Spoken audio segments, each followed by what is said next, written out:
গোটা মুরগি খুব ভালো করে ধুয়ে জল ঝরিয়ে পরিষ্কার করে নিয়ে তাতে নুন, গরম মশলা গুঁড়ো, টক দই, আদা বাটা, লঙ্কা গুঁড়ো এই কটা জিনিস দিয়ে ভালো করে ম্যারিনেট করে নিতে হবে। মাংসের সঙ্গে মাখিয়ে ম্যারিনেট করে প্রায় 2 ঘন্টা ম্যারিনেট করতে দিতে হবে। তারপর সর্ষের তেলে ভালো করে লালচে লালচে করে গোটা মুরগিটাকে ভাজতে হবে।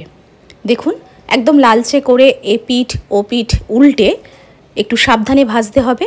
প্রয়োজনে একটা খুন্তি একটা চামচ নিতে হবে, 2 হাতে দুটো নিয়ে ধীরে ধীরে উল্টাতে হবে। কারণ এত বড় মুরগিটা একটা কড়াইয়ের মধ্যে দিয়ে সেটাকে একদম বাগে এনে ভালো মতো করে লালচে লালচে করে ভাজতে গেলে একটু সাবধানতা অবলম্বন করতে হবে। তারপরে এরকম লালচে করে ভাজা হলে এটা একটা গ্রেভির মধ্যে দিয়ে এই ভাজা চিকেনটাকে সিদ্ধ করতে হবে। গ্রেভিতে আমি যেটা দিয়েছি সেটা দেখাচ্ছি। গ্রেভিটা তৈরি হচ্ছে।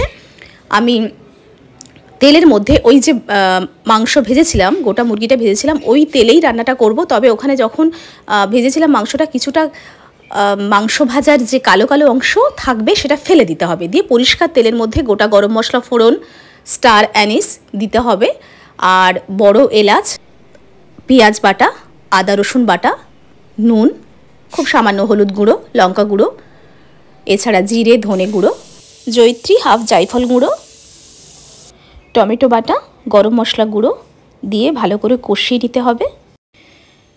প্রয়োজন মতো সামান্য জল দিয়ে কষিয়ে তারপর ভাজা যে বড় গোটা চিকেন সেটা দিয়ে ঢাকা চাপা দিয়ে চিকেনটাকে সিদ্ধ করলেই রেডি হয়ে যাবে মুরগ মোসাল্লাম। এই মুরগ মোসাল্লামের গোটা মুরগির পেটে ডিম দিয়ে তারপর পেটটাকে সেলাই করে দিয়েও রান্না করা হয়। তো আমি ডিম দিচ্ছি না, এইভাবেই আমি রান্না করি গোটা মুরগির মুরগ মোসাল্লাম। আর উপর থেকে গরম মশলা গুঁড়ো ছড়িয়ে দেবেন, ব্যাস রেডি হয়ে যাবে।